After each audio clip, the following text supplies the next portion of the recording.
Halo semuanya, kembali lagi bersama saya Tiara Ramadhani di podcast AKBP. Ayo kita berpodcast.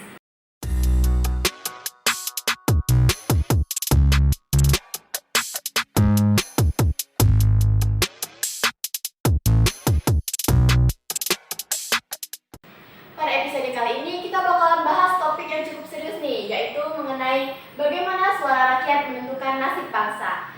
Di sini sudah hadir beberapa bintang tamu yang keren-keren dan inspiratif banget nih. Yang pertama ada Bapak Farel Fahrezi yang merupakan seorang ahli politik di Indonesia. Selamat siang Pak Farel. Selamat siang. Kemudian ada Ibu Farah Ashifadiani yang merupakan seorang aktivis masyarakat. Selamat siang Bu Farah. Siang. Dan ada juga adik-adik dari Universitas Indonesia Merdeka. Selamat siang Mbak Naila dan Pak Mas Fatan. Selamat siang. Baik, nah seperti yang kita semua tahu nih, pada bulan Februari kemarin kan sudah terlaksana pemilu untuk memilih presiden dan wakil presiden serta wakil rakyat. Saya mau nanya nih sama Pak Farel, sebagai seorang ahli politik, gimana sih Pak pengaruh dari suara rakyat dari pemilu kemarin kepada nasib bangsa kita ke depannya? Suara rakyat itu adalah penentu utama bangsa. Jadi jangan pernah memilih untuk golput ya pemirsa. Apabila kita memilih pemimpin dan wakil rakyat yang benar, maka masa depan bangsa kita sudah terjamin. Dan nasib bangsa ini juga tergantung dari visi misi dari para pemimpin itu seperti. Baik.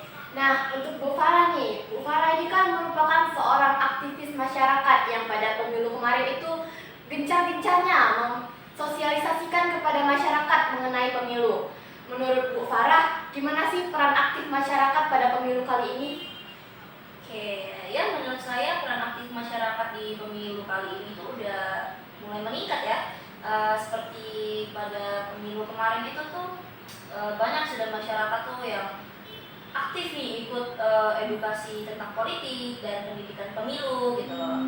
Terus juga banyak masyarakat yang sudah antusias mengikuti berita-berita terupdate tentang pemilu gitu loh. Banyak juga masyarakat tuh yang saya tahu dia memantau Sirekap buat memastikan kalau di pemilu itu tidak adanya kecurangan. Terus juga banyak yang ikut sosialisasi yang diadakan oleh KPU dan Bawaslu dan juga oleh organisasi-organisasi sipil yang diadakan oleh warga-warga sipil tentunya.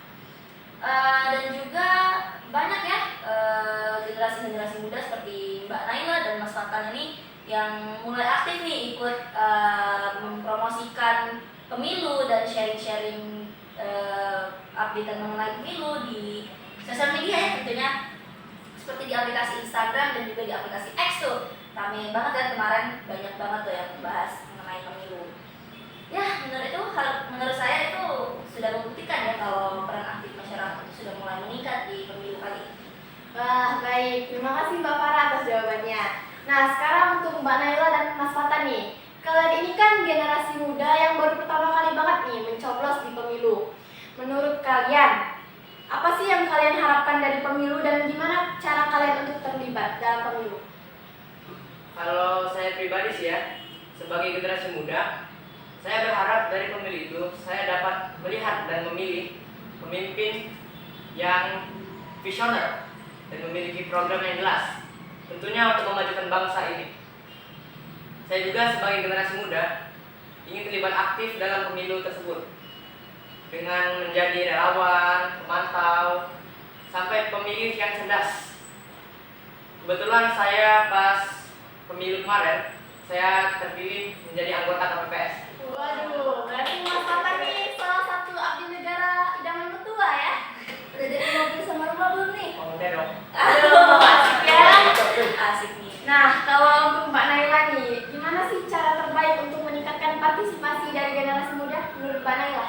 Menurut saya pribadi nih, cara terbaiknya yaitu dengan memperbanyak sosialisasi dan juga edukasi nilai politik dengan cara penyampaian yang menarik dan interaktif seperti melalui sosial media dan juga platform digital. Itu menurut saya dapat meningkatkan partisipasi generasi muda dalam memilih ini. Oke, baik. Nah, selanjutnya saya mau nanya sama Pak Farel lagi nih. Pak Farel ini kan seorang ahli politik nih. Gimana sih Pak cara untuk memastikan bahwa suara rakyat dari pemilu itu tidak dimanipulasi? Untuk memastikan suara rakyat tidak dimanipulasi, ya itu perlunya transparansi dan akuntabilitas dalam penyelenggaraan pemilu, dan juga itu diperlukan dari pengawasan masyarakat itu sendiri. Saya izin bertanya ya Pak Farel ya pada Bapak.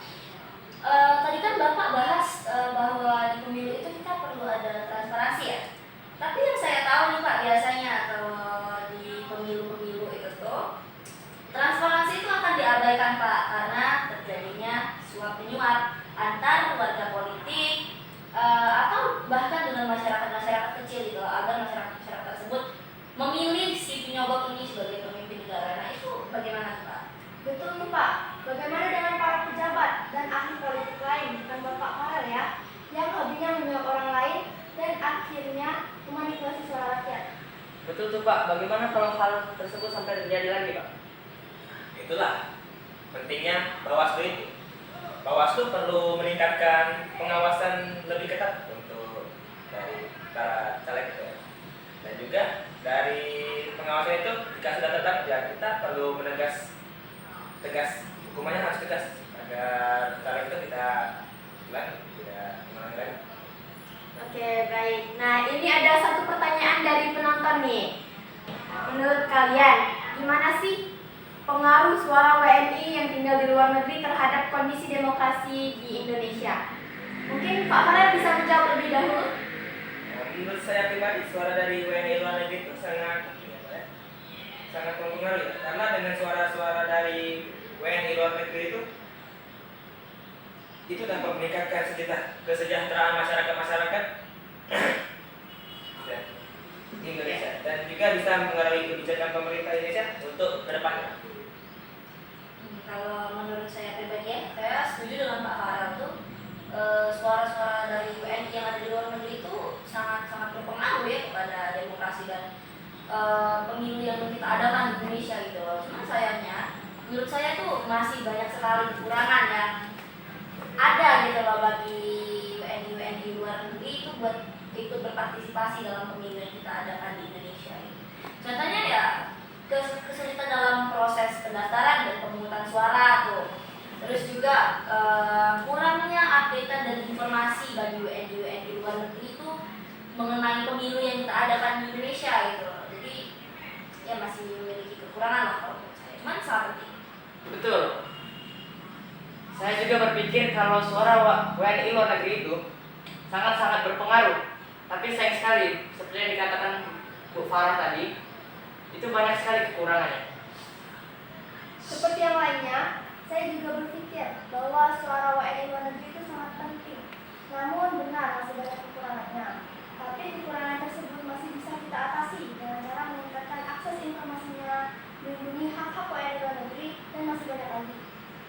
Nah, pada data yang saya dapatkan nih, tahun 2019 kemarin itu tingkat partisipasi WNI luar negeri dalam pemilu tidak menyampai 50%, hanya sebesar 42,5%.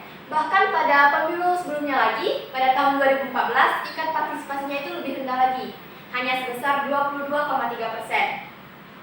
Apa sih faktor yang menyebabkan rendahnya partisipasi dari WNI luar negeri dalam pemilu, dan bagaimana cara untuk meningkatkan partisipasi mereka? Baik, untuk faktornya itu saya izin jawab ya Pak ya. Kalau buat faktornya itu ya seperti yang saya bilang tadi gitu loh, kekurangannya informasi bagi WNI yang berada di luar negeri itu buat mereka tuh tidak tahu gitu loh kalau mereka tuh juga bisa ikut berpartisipasi dalam pemilu yang kita adakan di Indonesia gitu loh. Dan juga kesulitan atau susahnya nih proses pendaftaran dan juga pemungutan suara yang ada di luar negeri itu buat WNI itu jadi males gitu loh mikirnya kalau buat ikut berpartisipasi dalam pemilu. Itu sih kalau Pak.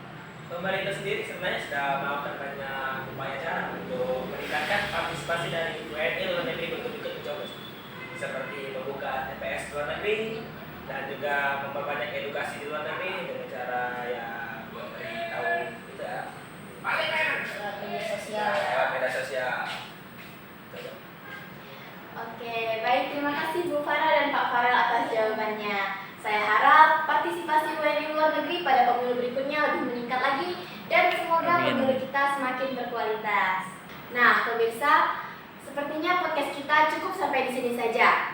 Satu suara, satu harapan, satu masa depan. Gunakan hak pilihmu untuk menentukan nasib bangsa. Mari kita bersama-sama mewujudkan masa depan yang lebih cerah untuk bangsa Indonesia.